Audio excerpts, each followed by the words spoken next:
Assalamualaikum warahmatullahi wabarakatuh. Alhamdulillah wassalatu wassalamu ala Rasulillah wa ala alihi wa sahbihi wa mawalah wa la hawla wa la quwata illa billahi wa ba'du. Alhamdulillah, di malam hari ini kembali kita bisa duduk untuk bertalabul ilmi, dan malam ini kita masuk pada hukum-hukum seputar kurban atau fikih kurban. Ma'asyiral muslimin wal muslimat rahimani wa rahimakumullah.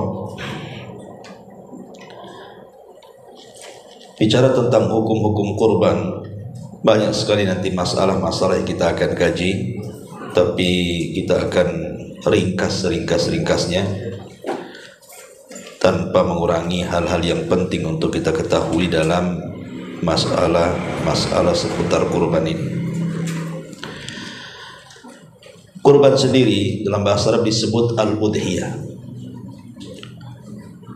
dan udhiyah itu artinya setiap yang disembelih seorang muslim dari unta, sapi ataupun kambing pada hari nahar, maksudnya hari Idul Adha, dan ditambah dengan hari tasyrik, tentunya dalam rangka taqarruban ilallahi azza wa jal, mendekatkan diri kepada Allah azza wa jal. Itulah definisi kurban.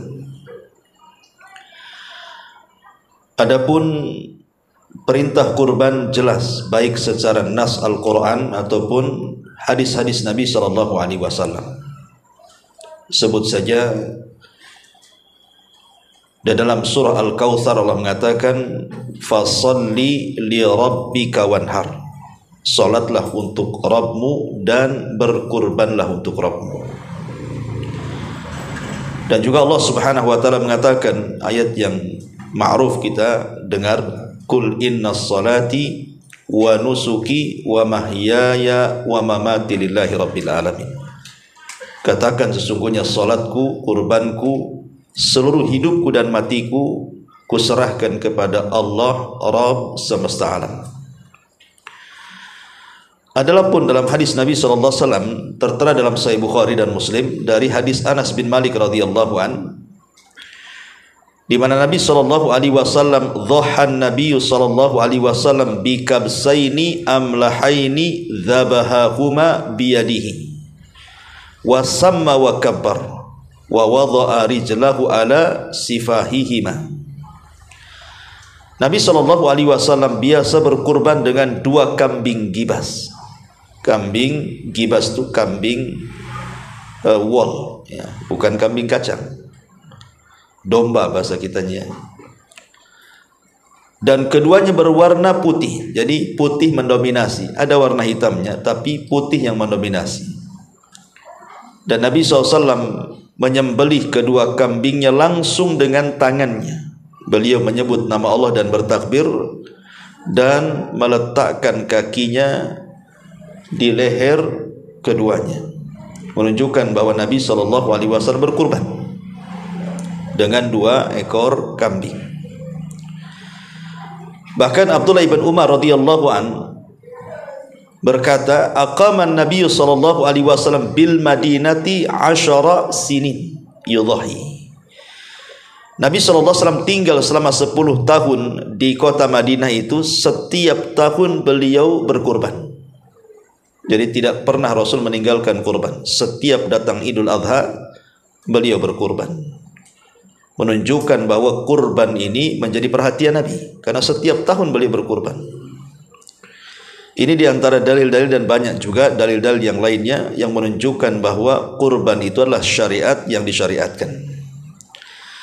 Taib, adapun keutamaan kurban, yang pertama hadis Nabi SAW, Nabi mengatakan ma'amila adamiyun min amalin yauman nahri ahabba ilallah min ihraqid dami. Tidak ada yang diamalkan anak Adam dari amalan saat Idul Adha yang lebih dicintai kepada Allah dibandingkan menumpahkan darah kurban. Dari sini menunjukkan bahwa Nabi SAW menjelaskan keutamaan amalan seorang mukmin pada hari Idul Adha, bahwa tidak ada amalan yang lebih dicintai saat itu kecuali berkurban. Ini yang pertama. Yang kedua, dawamun Nabi sallallahu alaihi wasallam alal udhiyati. Nabi tidak pernah meninggalkan sama sekali untuk berkurban. Tadi sudah saya jelaskan hadisnya dari Abdullah ibn Umar radhiyallahu anhuma. Kemudian yang ketiga, kurban adalah syiar min syairillah. Dia adalah syiar dari syiar-syiar Allah Subhanahu wa taala, di mana kurban itu menunjukkan seseorang telah mengagungkan Allah Azza wa Jalla, dan itu bukti ketakwaan. Dan itu dijelaskan dalam Al-Quran, wa man yu'adzim syairallah fa innaha min taqwal qulub. Siapa yang mengagungkan syiar-syiar Allah, itulah tanda dari ketakwaan hati. Kemudian yang keempat, Allah Subhanahu wa taala menyebut satu nafas antara perintah salat dengan perintah kurban. Dan kita tahu salat itu amalan tertinggi setelah syahadat. Ketika kurban itu disebut satu nafas dengan amalan tertinggi setelah syahadat, menunjukkan bahwa kurban itu amalan yang luar biasa karena disebut satu nafas di beberapa ayat dalam Al-Quran. Fasalli li rabbika wanhar. Ada yang mentafsirkan, kata para ulama, karena kalau cerita ibadah badan, maka salatlah seafdal-afdalnya ibadah. Tapi kalau ibadah harta, maka kurbanlah seafdal-afdalnya ibadah pada waktunya. Ini diantara alasan kenapa Allah mengiringkan antara kurban dengan salat. Kemudian apa hikmahnya? Kenapa kita mesti berkurban? Apa sih dibalik hikmah kurban itu?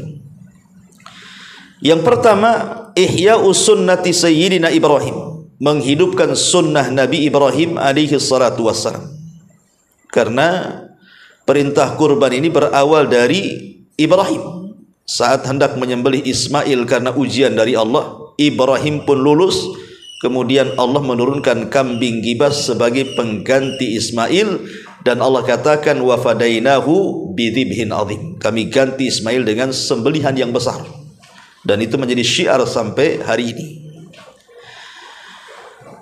Kemudian yang kedua, di antara hikmahnya adalah kita mengetahui tentang kesabaran Ibrahim saat diperintahkan Allah Subhanahu wa taala untuk menyembelih putranya Ismail.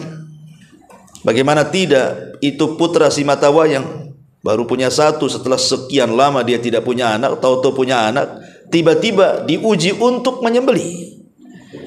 Maka Ibrahim hanya bisa bersabar, karena itu wahyu dari Allah Subhanahu wa taala. Artinya kita bisa mempelajari kesabaran Ibrahim dan bersegeranya Ibrahim melaksanakan perintah Allah. Ini juga pelajaran yang kedua. Kemudian hikmah yang ketiga, kurban juga adalah tausiatu alal ahli wal aqarib wal jirani wal asdiqai wal fuqara. Jadi berkurban itu kita bisa membagi-bagi daging kurban, bersedekah, sehingga bisa memberikan kesenangan kepada keluarga, kepada kerabat, kepada tetangga, kepada kawan, bahkan kepada fuqara wal masakin, menyenangkan hati mereka.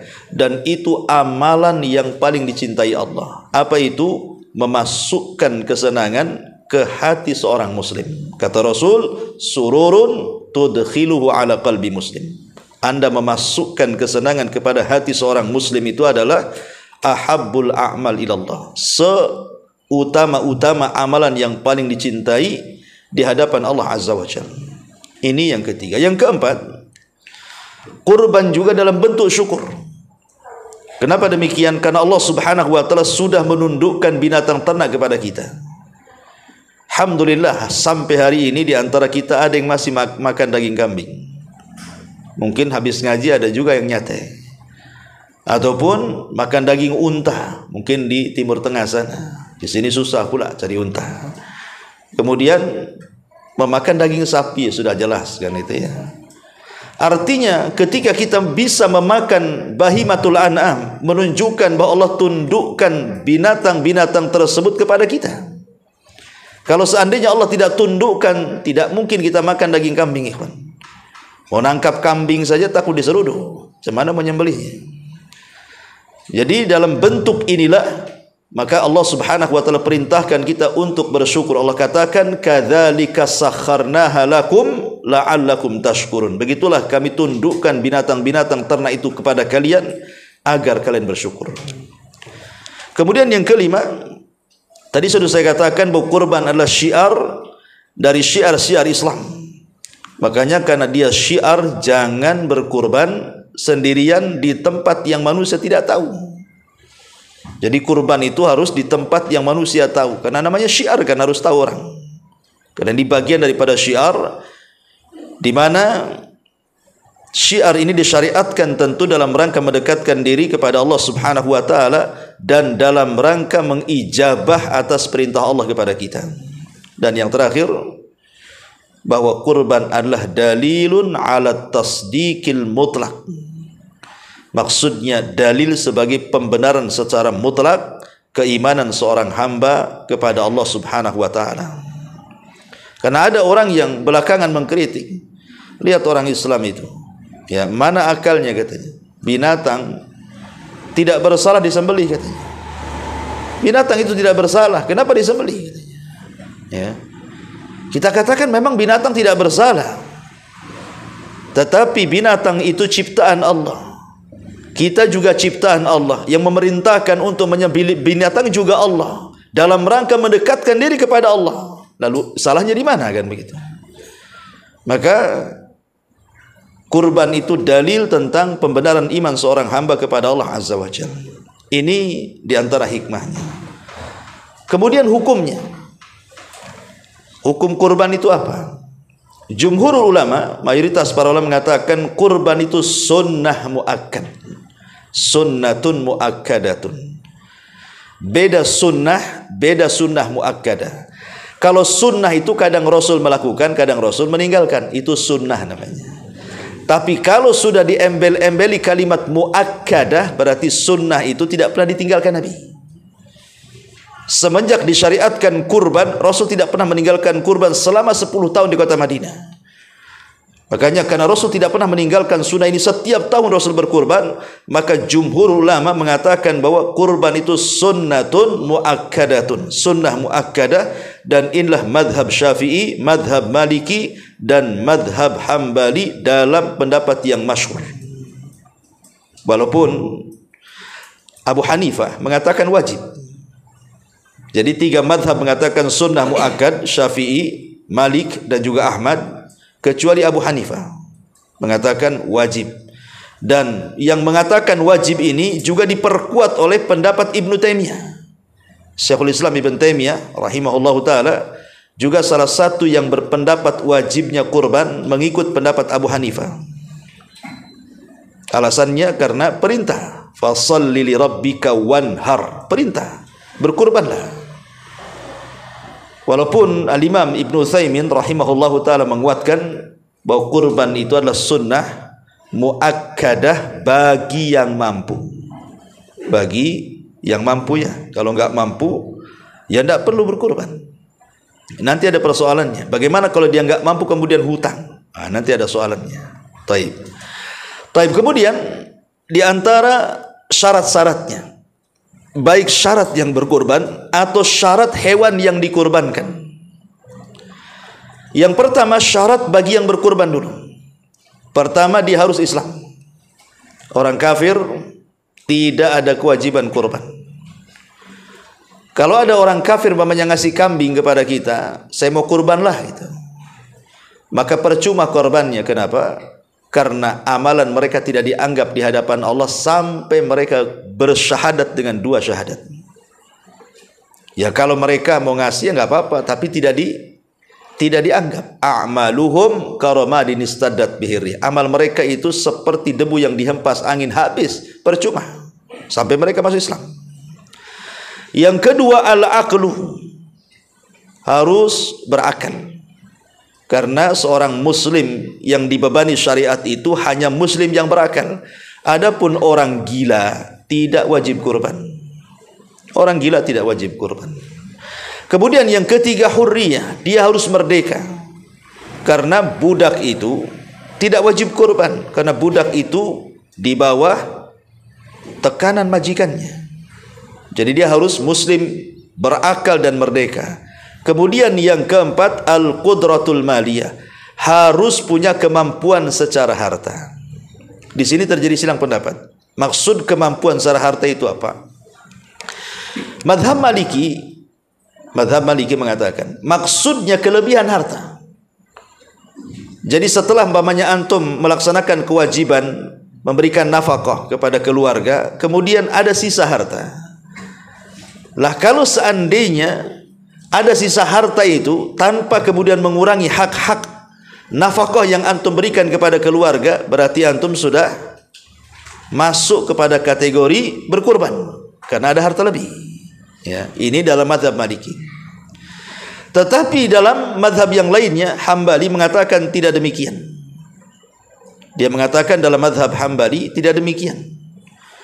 Pokoknya dia mengatakan man yastati al-husul ala thamanil udhiyati hatta lawistadana thamanaha. Kata mazhab Hambali, boleh seseorang itu berkurban asal dia punya harta untuk membeli hewan-hewan kurban, walaupun harus menghutang. Walaupun harus menghutang, dengan catatan dia bisa membayar hutang. Diperkirakan lah ya, dia bisa bayar hutang. Artinya dia punya uang simpanan, tapi uang itu dipegang orang. Sementara orang itu mungkin baru menyerahkan setelah kurban, setelah hari tasyrik umpamanya, kan selesai itu kurban. Nah, berarti boleh kita ngutang karena sudah ada uangnya, tapi di tangan orang tuh. Ya, boleh kita beli kurban yang jelas ada niat untuk membayarnya. Dalam mazhab Hambali dibolehkan seperti itu. Tapi kalau seandainya sudah tidak punya kelebihan harta, kemudian dia pun kalaupun ngutang kemudian tidak punya harta yang kira-kira akan dibayarkan, maka jangan berkurban. Itu namanya membebani diri sesuatu yang tidak ada kemampuan. Itu bonek namanya, bondo nekat. Ya, tidak perlu. Ya, karena tidak disyariatkan hutang itu. Hutang itu tidak disyariatkan. Taib. Ini diantara syarat yang berkurban. Adapun syarat hewan yang dikurbankan, pertama, syarat hewan yang dikurbankan itu harus imtilakul mudhahi li udhiyati bi syaklin syar'iyyin. Hewan kurban yang antum punya itu, entah kambing, entah sapi, entah unta, betul-betul antum mendapatkannya secara syar'i. Memang antum punya uang halal kemudian antum membeli, bukan antum mencuri. Mencuri sapi, mencuri kambing, mencuri unta, bukan. Jangan hewan curian. Atau hewan ghasab, hewan orang antum ambil. Ya.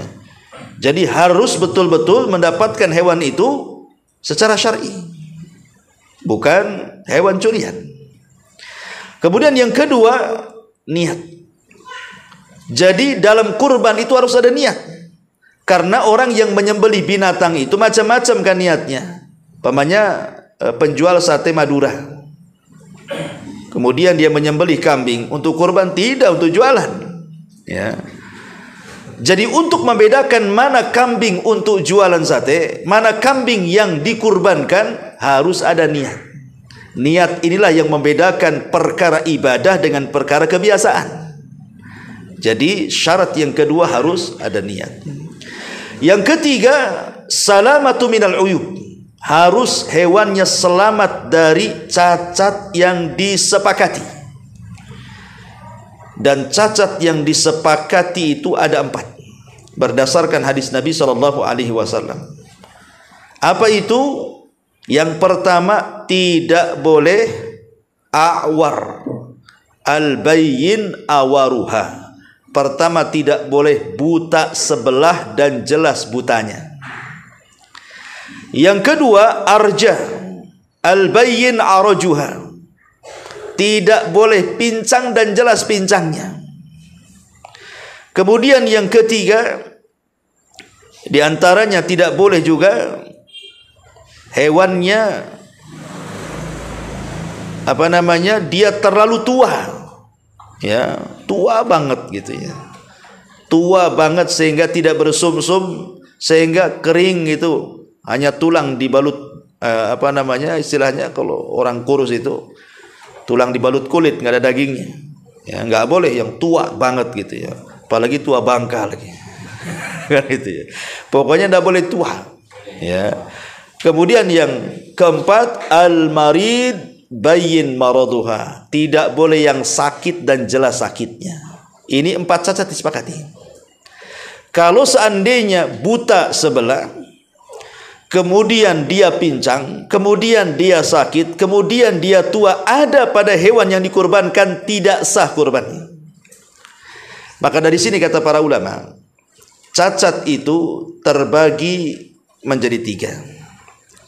Cacat yang dimaafkan, cacat yang tidak dimaafkan gitu ya, cacat yang dimakruhkan. Maknanya adalah kalau seandainya dari 4 cacat yang disepakati ini, ya, kemudian ada cacat yang lain yang lebih parah daripada cacat ini, berarti lebih tidak boleh dikorbankan. Ya. Tapi kalau seandainya cacatnya di bawah ini, cacatnya di atas ini lebih ringan cacatnya, ya, lebih ringan cacatnya, maka ulama mengatakan makruh hukumnya. Contoh umpamanya telinganya sobek gitu kan, ya, ekornya putus gitu ya, itu kan cacatnya lebih ringan. Jadi kalau lebih ringan dari 4 ini makruh gitu ya. Tapi kalau lebih berat seperti buta dua-duanya, kan buta sebelah saya nggak boleh, apalagi buta dua-duanya kan itu, maka lebih tidak boleh lagi, lebih haram lagi, tidak boleh dikorbankan. Ya, taib. Ini syarat yang ketiga. Ya. Kemudian syarat yang keempat, umur daripada hewan yang akan dikorbankan. Umur hewan yang akan dikorbankan itu juga menjadi catatan. Ya, tidak boleh kemudian kambing kacang yang kurang usianya 1 tahun dikorbankan. Minimalnya kambing kacang 1 tahun. Tapi kalau kambing domba minimalnya 6 bulan. Kurang dari 6 bulan tidak boleh. Kalau sapi minimalnya 2 tahun. Sapi minimalnya 2 tahun. Dan kalau unta minimalnya 5 tahun. Ini umur-umur yang disepakati, tidak boleh kurang dari ini. Ya. Makanya kadang-kadang nih kalau orang jual kambing, saking lakunya gitu ya, kadang-kadang kambing kecil pun udah dijual dia. Jadi harus tanya kepada pakar kambing, ini usianya berapa, ya. Tapi biasanya kalau orang pakar kambing itu dari giginya udah tahu dia. Oh, gigi, nengok giginya udah tahu. Gimana caranya? Ya dia pakarnya. Antum enggak pakarnya mana tahu. Paling antum nengok giginya kuning enggak atau putih gitu aja. Kan itu ya. Udah tahu usianya berapa. Taib.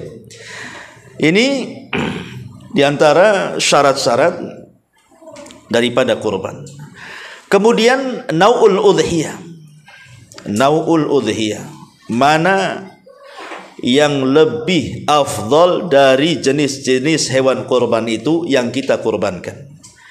Apakah kambing lebih afdal? Apakah sapi lebih afdal? Apakah unta lebih afdal?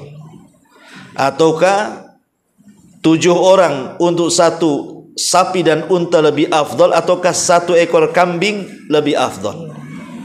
Ini soalannya. Masalah ini menjadi ranah khilaf para fuqaha. Pertama, pendapat Malikiyah, anna afdhala anwa'il adhahi adh-dha'nu. Ulama Malikiyah, pengikut mazhab Imam Malik, mengatakan bahwa berkurban dengan kambing domba itu jauh lebih baik dibandingkan sapi dan unta. Alasannya, karena Nabi SAW selama 10 tahun berkurban itu hanya dengan kambing. Setiap tahun dia berkambing. Padahal ada sapi dan unta, tapi Rasul memilih kambing. Dari sini maka kata Imam Ibn Rushd Ibnu Rushdi rahimahullahu taala, dia mengatakan, "Dhahaba Malik ila anna al-afdala fi dhahaya al-qibas thumma al-baqar thumma al-ibil."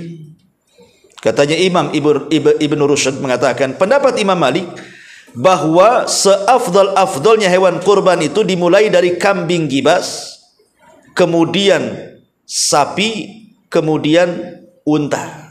Ini menurut mazhab Malik.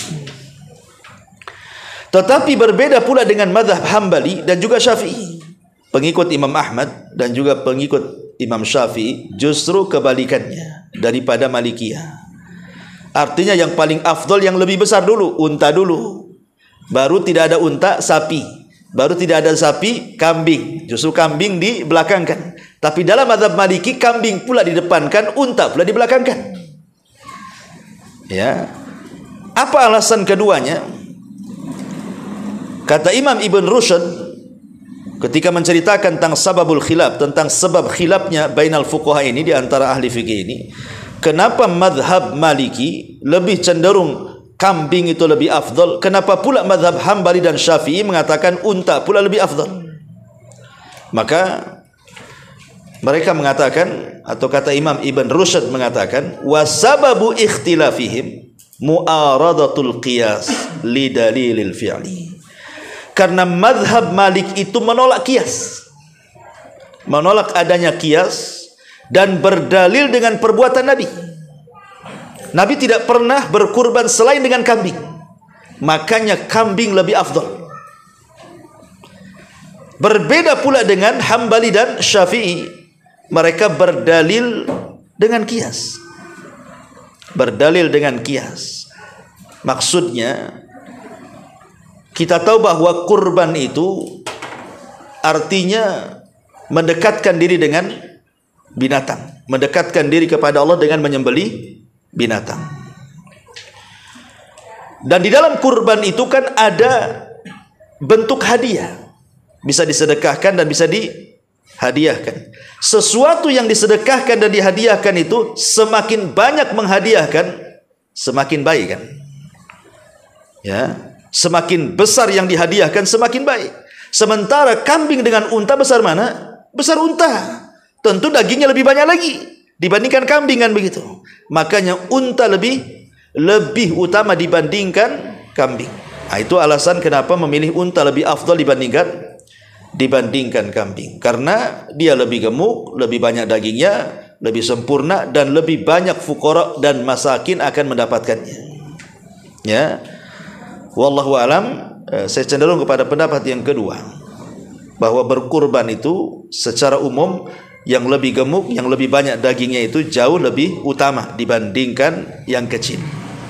Ya. Maka kalau memang bisa beli unta-unta, tidak bisa sapi, tidak bisa kambing, tidak bisa juga 7 orang untuk satu unta, atau 7 orang untuk satu sapi. Dan kambing tidak boleh berserikat. Kambing itu tidak boleh berserikat. Taib.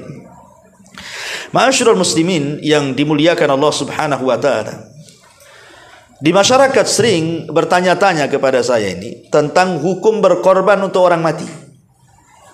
Hukum berkorban untuk orang mati. Maka ulama menjelaskan berkorban kepada orang mati itu ada 3 poin yang harus dipahami.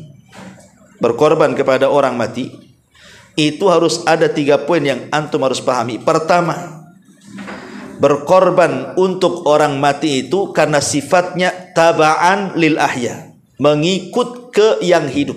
Maksudnya, kalau saya punya kambing, kemudian saya berkorban tahun ini, kemudian saya sembelih, maka saya niatkan kambing ini untuk kurban saya dan keluarga saya plus orang tua saya yang sudah meninggal. Itu namanya mengikut sertakan orang mati dengan orang hidup. Maka tidak mengapa. Dan inilah yang dilakukan para sahabat Nabi SAW. Mereka berkorban untuk diri mereka dan keluarga mereka secara mutlak seperti itu. Bisa masuknya keluarga yang masih hidup atau keluarga yang sudah meninggal, kalau sifatnya diikut sertakan. Ini yang pertama. Yang kedua, Seseorang berkurban kepada orang yang sudah meninggal atau kepada yang mayit itu, ketika orang yang meninggal di masa hidupnya dia berwasiat. Dia berwasiat, nah kalau saya mati, kita kan banyak kambingnya itu, kurbankanlah kambingku itu setelah kematianku. Maka kalau seandainya dia berwasiat sebelum meninggal, maka berkorban untuk orang mati hukumnya wajib. Kenapa? Melaksanakan wasiat. Ya. Ini yang kedua. Dan yang ketiga, hanya sekedar tabarruan saja. Ingin berbuat baik kepada orang mati. Tidak disertakan dengan orang hidup, ya tidak pula orang mati dulunya bernadar atau berwasiat gitu ya. Ya pokoknya ingin berbuat baik saja kepada orang tua. Saya punya orang tua sudah meninggal, saya ingin korban untuk orang tua saya, macam mana hukumnya? Ya. Ma'asyiral muslimin yang dimuliakan Allah Azza wa Jalla, sebagian para ulama mengatakan jaizatun, boleh. Jaizatun, boleh. Wa qad nassa fuqaha'il Hanabilati ala anna thawabaha yasilu ilal mayyit wa yantafi'u bihi qiyasan ala sadaqati anhu. Sebagian ulama fuqaha dari kalangan Hanabilah, mazhab Hambali, mengatakan bahwa kalau kita hendak berbuat baik dengan cara berkurban, dihadiahkan pahalanya kepada orang mati, maka pahalanya sampai kepada orang mati dan orang mati bermanfaat dengan transferan pahala itu. Kenapa demikian? Kata mazhab Hambali, dikiaskan dengan sedekah. Dikiaskan dengan sedekah. Sebagaimana kita bersedekah juga sampai pahalanya, maka kurban juga sama. Kurban juga sama. Akan tetapi kata ulama, la nara anna takhsisal mayyiti bil udhiyati minas sunnah. Walaupun demikian, kita tidak boleh menganggap berkurban kepada orang mati itu dikatakan sunnah, nggak boleh. Ya, boleh kita berkurban hanya sekedar ingin berbuat baik saja kepada orang tua yang sudah meninggal. Saya ingin berkurban untuk orang tua saya yang sudah meninggal. Pahalanya sampai kata Hambali, kiasan dengan sedekah. Tapi walaupun demikian jangan dikatakan sunnah. Jangan dikatakan sunnah. Ya hanya ingin berbuat baik saja, gitu maksudnya. Ya. Karena Nabi SAW tidak pernah berkurban untuk salah satu keluarga yang sudah meninggal. Khadijah meninggal duluan, Rasul tidak pernah berkurban untuk Khadijah kan. Padahal itu istri tercintanya tuh. Ya. Tidak pula berkorban kepada anak-anak yang sudah meninggal. Seperti Ruqayyah, Ummu Kulthum, Zainab itu kan meninggal duluan. Tapi tidak berkorban juga untuk mereka yang sudah meninggal. Makanya kemudian sebagian para ulama di antaranya mazhab Syafi'i dan yang dipilih oleh Imam Ibnu Utsaimin, ya, bahwa tidak disyariatkan berkurban untuk orang mati secara khusus. Dan Malikiyah mengatakan makruh. Kenapa? Walaisa lil insan illa ma sa'a. Karena manusia itu tidak membawa pahala kecuali yang diusahakan saja. Ya. Ma'asyiral muslimin yang dimuliakan Allah Subhanahu wa taala. Adapun kalau seandainya bentuk kurbannya itu karena sebuah nazar. Kalau ibu saya sembuh tahun ini, saya pengen kurban. Walaupun nazar seperti ini tidak boleh. Ya ini namanya nazar barter. Nazar seperti ini tidak dilakukan kecuali orang bakhil. Kalau orang nggak bakhil nggak perlu ngomong gitu. Itu kalau orang bakhil yang ngomong gitu itu. Kalau ibu saya sembuh, saya kurban. Berarti kalau tak sembuh tak kurban, nah, kan bakhil jadinya kan. Ya anggaplah dia bernazar seperti itu. Ya Allah, kalau ibu saya sembuh, orang tua saya sembuh, anak saya lulus, saya juga sembuh, saya akan berkurban tahun ini. Allah takdirkan sembuh betul. Ya, maka dia harus melaksanakan nazarnya. Kenapa? Karena nazarnya dalam rangka ketaatan. Kecuali kalau nazarnya ada kemaksiatan. Aku ingin berkorban di kuburan wali fulan, nah itu lain lagi. Tidak ada unsur syiriknya. Tapi kalau ingin berkurban di Idul Adha, itu sebuah hal yang disyariatkan. Maka masuk dalam hadis Nabi SAW, man nadhara an yuti Allah falyuti'hu wa man nadhara an ya'siyahu falayasi. Siapa yang bernazar ingin mentaati Allah, lakukan. Siapa yang bernazar untuk bermaksiat kepada Allah, jangan dilakukan. Ya. Taib, ma'asyiral muslimin yang dimuliakan Allah Subhanahu wa taala. Sekarang masuk pada waktu penyembelihan. Kapan kita ini menyembelih kurban? Ada dua waktu tidak boleh Anda menyembelih kurban. Pertama, tidak boleh menyembelih kurban sebelum terbit fajar di hari Idul Adha. Berarti kalau sebelum terbit fajar, berarti subuh-subuh lah antum sudah sembelih itu. Pagi-pagi buta gitu ya, antum lapar mungkin mau makan sate. Sebelum subuh dari disembelih, maka tidak sah kurbannya. Yang kedua, tidak boleh berkurban sebelum sholat Id.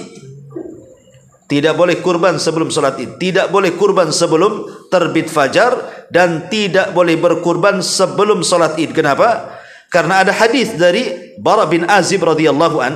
Dia mengatakan Nabi bersabda, dan beliau sedang berkhutbah. Salah satu bunyi khutbahnya adalah, Inna awwala ma nabda min yaumina hadha an nusalliya thumma narji'a fananhara faman fa'ala hadha faqad asaba sunnatana wa man nahara fa innama huwa lahmun yuqaddimuhu li ahli laisa minan nusuki fi syai'in. Kata Nabi SAW, sesungguhnya awal yang kita lakukan hari ini, maksudnya Idul Adha, adalah kita sholat dulu. Berarti sholat dulu, sholat Id dulu. Baru setelah itu kata Rasul, kita kembali. Kemudian kita sembelih unta kita. Maka barang siapa yang melakukan seperti ini, maka dia telah mencocoki sunnahku. Tapi kalau dia tidak melakukannya, berarti hewan itu hanya sekedar daging yang dimakan untuk keluarganya saja, dan itu bukan sedekah, bukan kurban, hanya sedekah saja. Ya, dari sini menunjukkan bahwa kurban itu dilakukan setelah pelaksanaan sholat. Bagi yang melaksanakan sholat, tapi bagi yang ada di hutan, umpamanya antum sedang kerja di hutan, jadi polisi perhutani sana, ya, kalau lagi di hutan ada 3-4 orang, tak ada yang bisa pula sholat di sana karena mencar-mencar jaga. Kebetulan ada kambing lah di hutan itu. Gimana cara menentukan waktu penyembelihannya? Maka bagi yang tidak melaksanakan sholat, kata para ulama, penentuan waktunya setelah terbit matahari meninggi 1 tombak, masuk waktu syuruk, atau dengan kata lain masuk awal duha. Bagi yang tidak sholat, baru disembelih. Ya, jadi tapi bagi yang sholat, selepas sholat, ya, syukur-syukur setelah khutbah, mendengarkan khutbah, baru disembelih.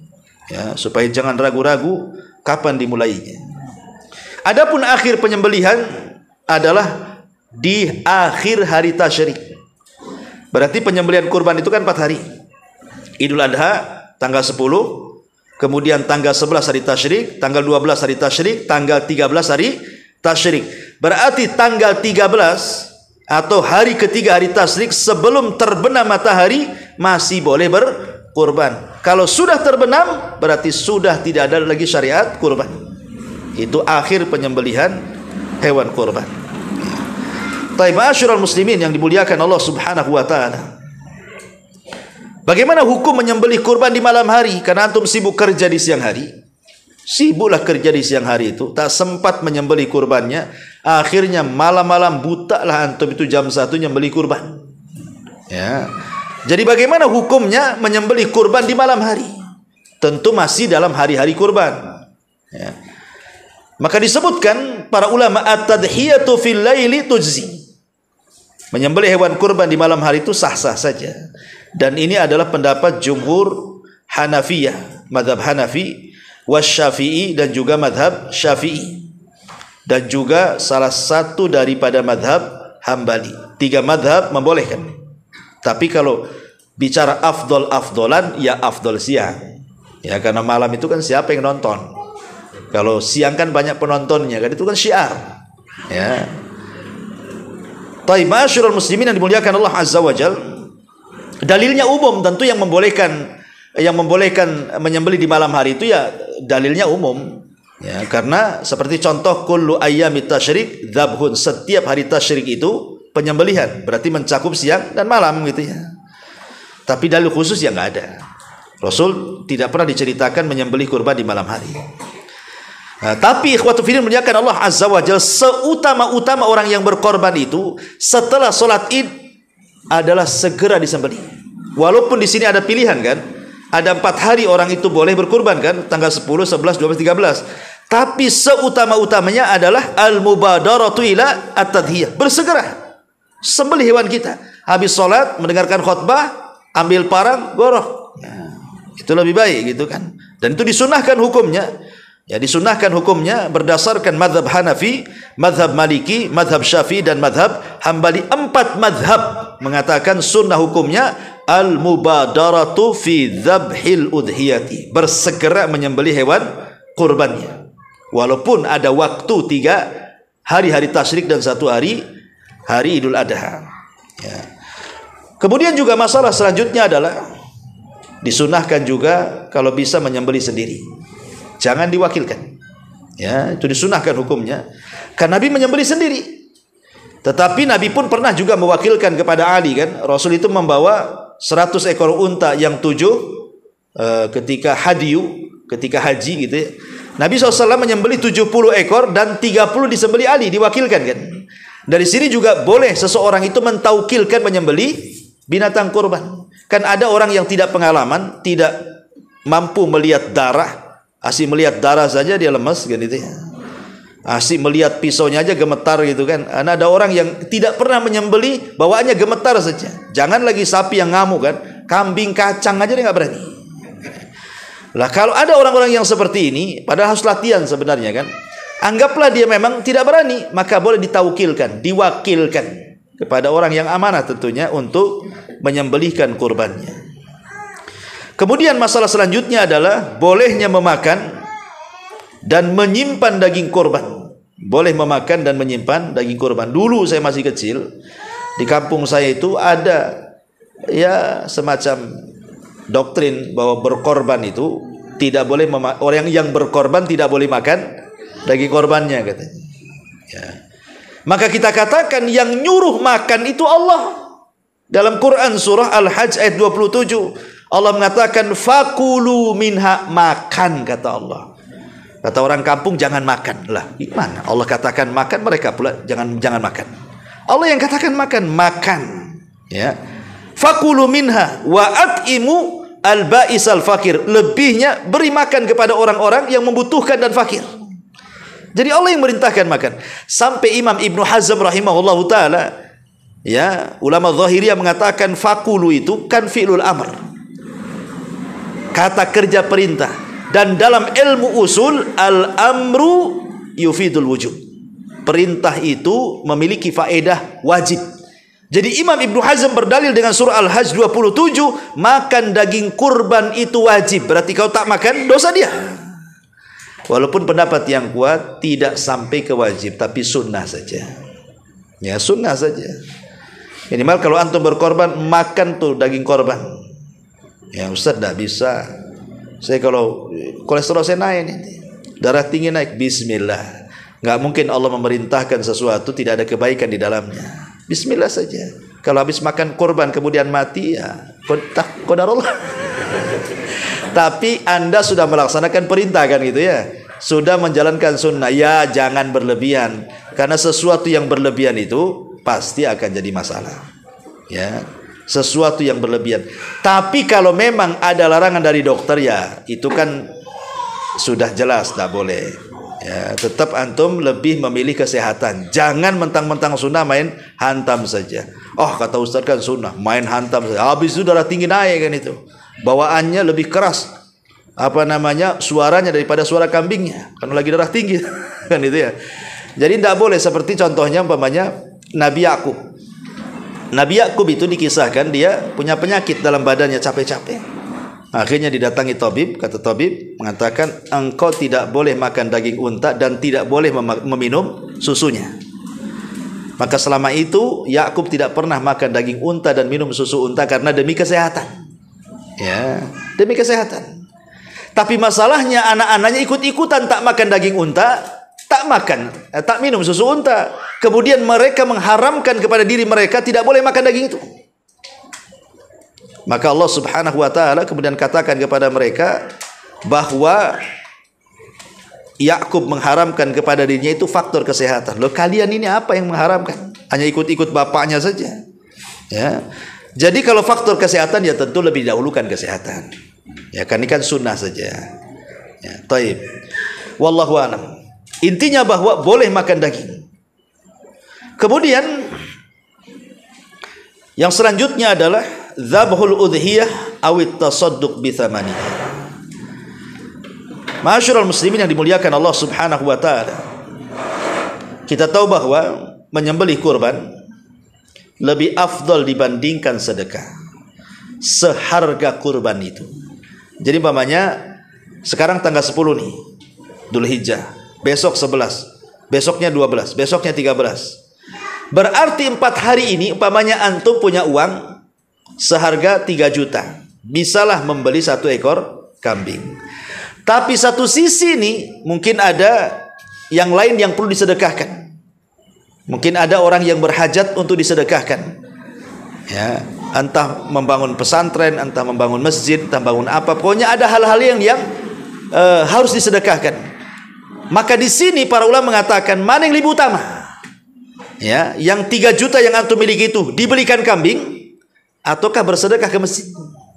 Di waktu ketika disyariatkan berkurban tanggal 10, 11, 12 dan 13. Maka ulama mengatakan berkurban lebih baik dibandingkan sedekah seharga kurban. Alasannya apa? 1. Kalau antum sedekahkan ke masjid, ke pesantren, ke fakir miskin, ke anak yatim, ke panti asuhan dan begitu seterusnya, ketika antum mendahulukan sedekah daripada kurban, maka akan mengantarkan kepada meninggalkan sunnah yang disunnahkan Nabi, berkurban. Ya, kan jadi tidak jadi kurbannya kan? Karena sedekahkan ke tempat lain. 1. Yang kedua, Nabi SAW dan para khulafaur rasyidin, ya, mereka tahu bahwa sedekah itu afdal. Mereka tahu sedekah itu afdal. Tapi kenapa kemudian mereka lebih mengutamakan kurban dibandingkan sedekah? Menunjukkan bahwa pada hari waktu kurban yang paling afdal amalan kurban dibandingkan sedekah. Kemudian yang ketiga alasannya, bahwa berkurban itu ada sebagian ulama mengatakan wajib. Walaupun ada yang mengatakan sunnah muakkadah. Tapi kalau sedekah kan tidak wajib kecuali zakat. Ya, sedekah kan kerelaan kita. Ya, ini juga alasannya. Ya. Kemudian juga yang keempat, bahwa berkurban itu kalau seandainya seseorang kemudian meninggalkan kurban dan memilih sedekah, maka akan banyak keutamaan-keutamaan dan hikmah-hikmah yang antum tidak akan dapat. Seperti yang saya sudah jelaskan tadi, keutamaan kurban dan hikmahnya. Kalau antum enggak kurban, enggak dapat tuh. Makanya kenapa berkurban pada waktunya lebih afdal dibandingkan sedekah seharga hewan kurban. Nah, ini juga harus dipahami. Ya. Taib. Kemudian masalah yang lain adalah amman tujzi'ul udhiyah. Amman tujzi'u al-udhiyah. Kepada siapa kurban itu sah untuk dikurbankan. Ma'asyiral muslimin yang dimuliakan Allah Azza wa Jalla, ada sebuah hadis dari Abi Ayyub Al-Ansari radhiyallahu anhu. Ketika menceritakan bagaimana para sahabat berkurban, apa kata Abi Ayyub? Kana ar-rajulu yudhahi bisyati anhu wa an ahli baitihi. Di zaman Nabi, kami para sahabat, katanya Abi Ayyub Al-Ansari, berkurban dengan seekor kambing, diniatkan untuk dirinya dan untuk satu keluarganya. Jadi ada persepsi di masyarakat itu, kalau umpamanya ada satu keluarga, satu ayah, satu ibu, kemudian ada 3 anak. Tahun ini ayahnya dulu, tahun depan ibunya dulu, tahun depannya anaknya nomor 1, tahun depannya lagi anaknya nomor 2, kan begitu. Ya. Padahal kalau dalam sunnah Nabi SAW, kebiasaan para sahabat tidak harus kemudian dikhususkan tahun ini si fulan, tahun ini si fulan, tidak perlu. Setiap tahun korbankan satu kambing, niatkan untuk semuanya.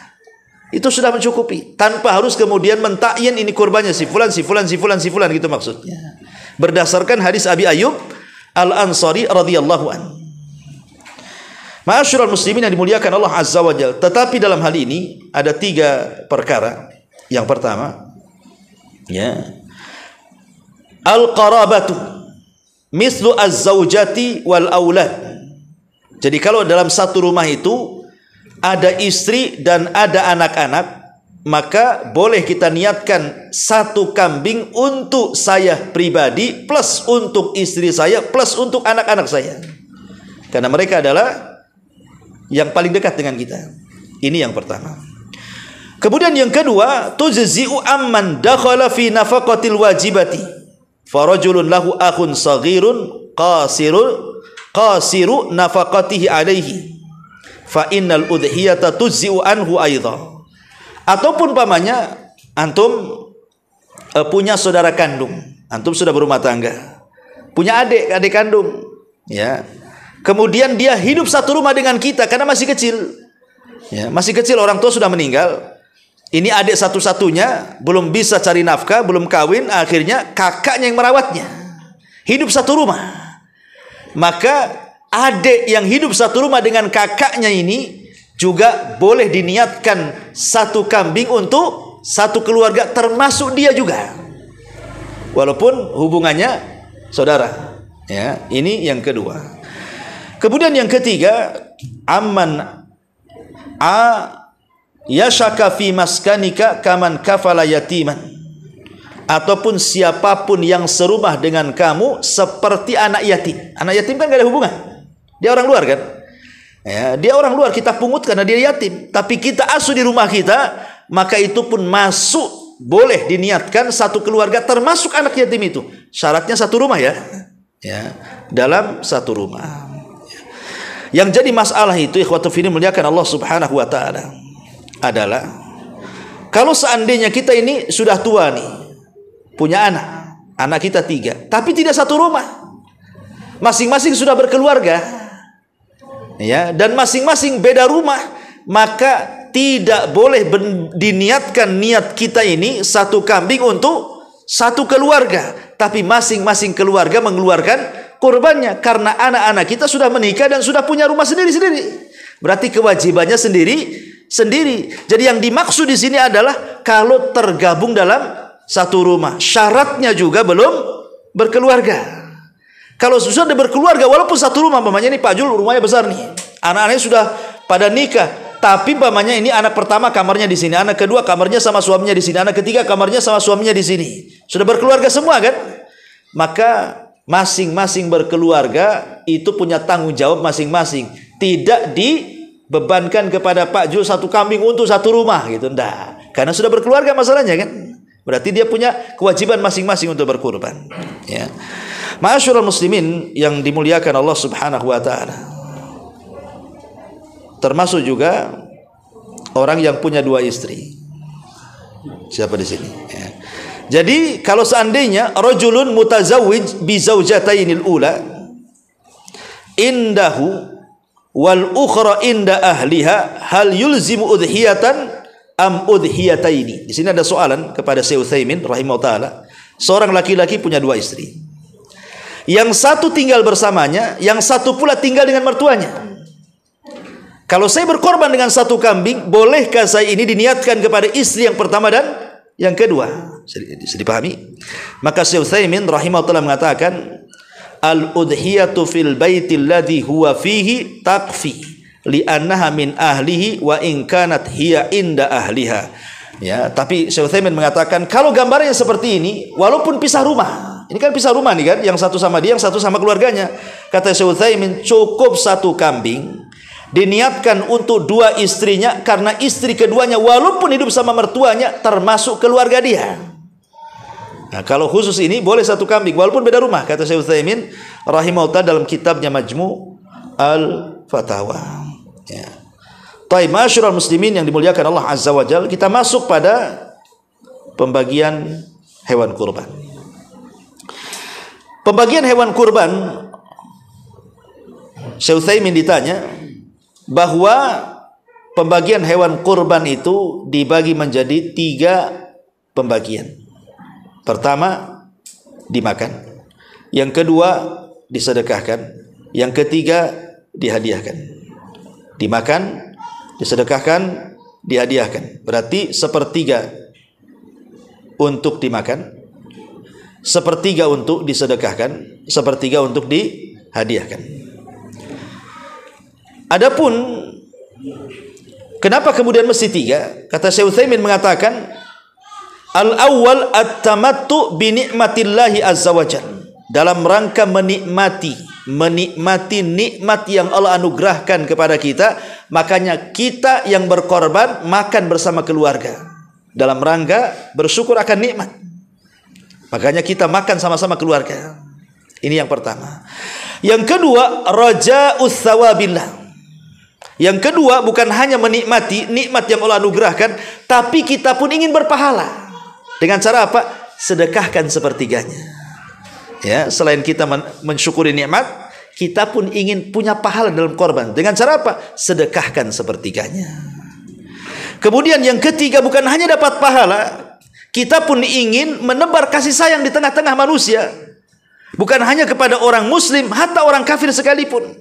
Maka di situ ada syariat hadiah. Boleh dihadiahkan, karena hadiah itu tidak mesti kepada orang mukmin, orang kafir pun boleh dikasih hadiah. Maka boleh kita menghadiahkan sepertiga daging kurban kepada orang yang di luar daripada Islam, menebar kasih sayang. Ya, minimalnya walaupun mereka tidak masuk ke agama kita, tapi tidak mencela agama kita dan justru memujinya. Oh, orang muslim itu baik, masya Allah, kalau datang kurban adalah daging sampai. Ya, tapi yang sebelah itu bakhil tuh, tidak pernah ngasih itu. Ini kan bahaya tuh. Gitu ya. Tapi ma'asyiral muslimin yang dimuliakan Allah Azza wa Jalla, itu diantara hikmah kenapa kurban itu kemudian dibagi 3. Taib. Kemudian mengirim qimatul adhahi ila biladil islamiyah. Pamannya kita ingin berkorban di kampung, kita kirim uangnya. Ya, saya mau nggak korban di Batam lah, saya ingin korban di Padang, saya ingin korban di Jawa, saya ingin korban di Medan, saya ingin korban di Alor sana. Ya, macam mana ini? Maka dijelaskan ya tentang masalah ini. Sebenarnya asal kurban itu adalah berkurban di daerah yang ia tinggal dan mencari nafkah di situ. Jadi kalau antum mencari nafkah di Batam, tinggal di Batam, maka disyariatkan kurban di Batam. Itu asalnya, hukum asalnya. Kenapa alasannya? 1, karena tampak syiar-syiar Allah di negeri Islam. Sebab kalau manusia kemudian mengirim kurban ke tempat-tempat lain, nanti di daerahnya tidak tampak syiarnya, yang tampak daerah lain pula, kan itu. Ini 1. Kemudian yang kedua, disyariatkan dalam penyembelihan yang sudah saya jelaskan di atas, bahwa disunnahkan menyembelih dengan tangannya sendiri yang berkorban. Lah kalau kemudian dikirim ke kampung, cemana antum nyembelihnya? Yang ada kepalanya sudah sampai pula lewat Facebook, lewat WA. Nih nampak kepalanya nih, kan? Udah lepas dari badannya. Lah siapa yang nyembelih itu? Padahal disunahkan nyembelih sendiri, kan? Berarti luputlah antum tidak bisa menyembelih sendiri, kan? Otomatis yang menyembelih orang lain. Ya, diwakilkan, kan itu. Kemudian yang ketiga juga, antum tidak bisa beribadah kepada Allah Azza wa Jalla saat menyembelih kurban dengan cara menyebut nama Allah, bertakbir dan meniatkan kurban ini untuk Allah. Karena yang menyebut nama Allah, bertakbir dan meniatkan kurban bukan antum, tapi yang menyembelih di kampung sana, kan itu. Luput antum ta'abud, beribadah kepada Allah Subhanahu wa ta'ala. Ya. Kemudian juga beribadah dengan cara memakan dagingnya dan juga memberi tetangga-tetangganya, dan fuqara di sekitarnya nggak dapat. Ya, tapi yang dapat orang kampungnya, kan. Jadi banyak luput. Kecuali kata para ulama, bolehnya kita mengirim kurban ini kalau memang inda al-hajah. Boleh jadi mungkin daerah itu baru diterjang tsunami, diterjang gempa, diterjang musibah gitu ya, sehingga kemudian mereka mengungsi, kelaparan di mana-mana. Itu lain lagi, karena ada hajat di situ. Nah, terkadang dikirim ke daerah-daerah tersebut jauh lebih afdal dibandingkan kurban di tempat kita. Karena boleh jadi mereka ada yang kelaparan, ya, ada yang kekurangan gizi, ada yang banyak penyakit dan begitu seterusnya. Maka dalam kondisi seperti ini ya tentu boleh-boleh saja kita dikirim ke tempat lain. Taib. Adapun adab-adab kurban yang harus antum pahami berdasarkan sunnah yang sahih. Yang pertama, saat menyembelih membaca basmalah, kemudian bertakbir, Bismillahi Allahu Akbar. Ya. Kemudian yang kedua, at-tarafuq inda dzabil udhiyati. Ingat, hendaklah lembut ketika bermuamalah dengan hewan kurbannya. Ya, jangan main langsung diusap dulu gitu. Dan jangan kemudian memaksa menarik-narik, memukul-mukul sehingga sakit sebelum disembelih. Tidak boleh. Itu menyiksa binatang. Ya. Ya. Kemudian juga yang ketiga, ikhfa'u alati dzabhi an-nadharil udhiyati inda dzabhiha. Sembunyikan golok, pisau, pedang atau apa namanya, jangan dihadapkan di depan kambing yang mau disembelihnya, atau di depan unta atau depan sapi yang disembelihnya. Apalagi sengaja diacung-acungkan depan mukanya. Ntar lagi kau sembelih, ntar lagi. Antum ini nakut-nakuti kambing namanya. Ya. Ini yang ketiga. Yang keempat, juga tidak boleh menyembelih di depan hewan yang akan disembelih lainnya. Ya, nggak boleh. Jadi sembunyikan yang lainnya itu. Cari tempat yang aman, yang tersembunyi. Nanti kalau sudah selesai baru tarik kawannya gitu. Jangan mereka suruh menyaksikan pembantaian itu kan gitu ya. Ini juga termasuk adab kurban. Kemudian yang nomor 4, yang nomor 5 adalah at-ta'aqqud min zuhuqi nafsiha. Harus yakin bahwa kurban itu mati betul. Jangan mati saat dikuliti. Ya, atau mati saat dibedel perutnya, jangan. Mati betul-betul mati baru digantung dan dikuliti. Ya, karena bisa menyakiti si binatang. Kemudian juga yang keenam, iltizam bidzabhi fil amakin al-mukhassasati lidzalik li riayati lil maslahatil ami wal khassa. Kalau bisa cari tempat-tempat yang nanti setelah pelaksanaan kurban itu tidak menyakiti orang. Pamannya jadi bau kemana-mana kan itu ya. Naruh kotoran sembarangan, akhirnya dibawa angin kemana-mana baunya seruput-seruput yang akhirnya tercium orang kan. Jadi kalau bisa punya tempat khusus sehingga tidak memadaratkan orang dalam pelaksanaannya gitu ya. Itu juga termasuk adab juga. Nah, termasuk juga tidak boleh seorang muslim an yu'tiyal jazar syai'an minal udhiyati ala sabil ajri. Tidak boleh seorang muslim memberi imbalan kepada tukang sembelihan kalau dalam niat memberi upah. Tapi kalau bukan memberi upah, memang dia orang miskin dapat bagian kurban, enggak apa-apa. Yang enggak boleh itu memberikan upah. Karena Rasul melarang, tidak boleh memberikan upah kepada tukang sembelih. Karena banyak tukang-tukang sembelih itu sebelum disembelih sudah ngomong tuh, nanti kepalanya untuk saya. Ya, enak saja kan itu ya. Kemudian juga adamu tarki mukhallafati dzabhi fi syawari'. Tidak boleh kemudian menyembelih kurban itu di tempat-tempat umum seperti jalan-jalan, lapangan yang ya tadi sudah dijelaskan bisa menyakiti orang. Karena Allah mengatakan walladzina yu'dzunal mu'minina wal mu'minat bighairi maktasabu faqad ihtamalu buhtanan wa itsman mubina. Orang-orang yang menyakiti orang-orang mukmin laki-laki dan perempuan ya bighairi maktasabu faqad ihtamalu buhtanan wa itsman mubina. Lihat bagaimana Allah ancam ya, tanpa memperhatikan, mengindahkan tentang perasaan orang, maka dia telah membawa dosa yang sangat jelas gitu ya. Taib, ini adab saat menyembelih. Adapun adab bagi orangnya sendiri, bagi orang yang berkorban, satu, tidak boleh memotong kuku, tidak boleh memotong rambut, tidak boleh memotong bulu-bulu apapun di badan. Kalau antum berkorban nih, nanti 10 hari lagi mau Idul Adha, berarti mulai tanggal 1 Dzulhijjah sudah tidak boleh memotong kuku, memotong kumis, memotong bulu ketiak, memotong rambut, tidak boleh memotong, segala yang tidak boleh dipotong. Ya, karena dikiaskan kepada orang yang ihram haji. Kepada orang yang ihram haji kan banyak tuh larangan-larangan kan. Termasuk orang berkurban pun ada larangan-larangan yang harus dipatuhi. Salah satunya tidak boleh memotong dan baik rambut, bulu ataupun kuku. Dan kalau sampai memotong, kata ulama haram hukumnya, berdosa. Dan ini berdasarkan hadis Ummi Salamah radhiyallahu an. Nabi mengatakan man kana indahu dzabhun yuridu an yadbahahu fara'a hilala dzilhijjati fala yamussa min sya'rihi wala min adfari hatta yudhhiya. Barang siapa yang hendak berkurban kemudian dia melihat bulan awal Dzulhijjah tanggal 1, maksudnya tanggal 1 sampai tanggal 10, maka tidak boleh disentuh rambutnya, tidak boleh disentuh kukunya sampai hewan kurbannya dikurbankan, baru boleh dipotong. Dari sini kata para ulama, larangan ini memiliki faedah tahrim, haram hukumnya. Walaupun ada ulama yang mengatakan makruh.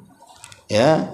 Tetapi kalau memang ada orang yang melakukannya, dia berkorban, tetap juga memotong kuku dan memotong ini, apakah ada bayar fidyah? Tidak ada. Cuman dia berdosa karena melakukan hal yang diharamkan.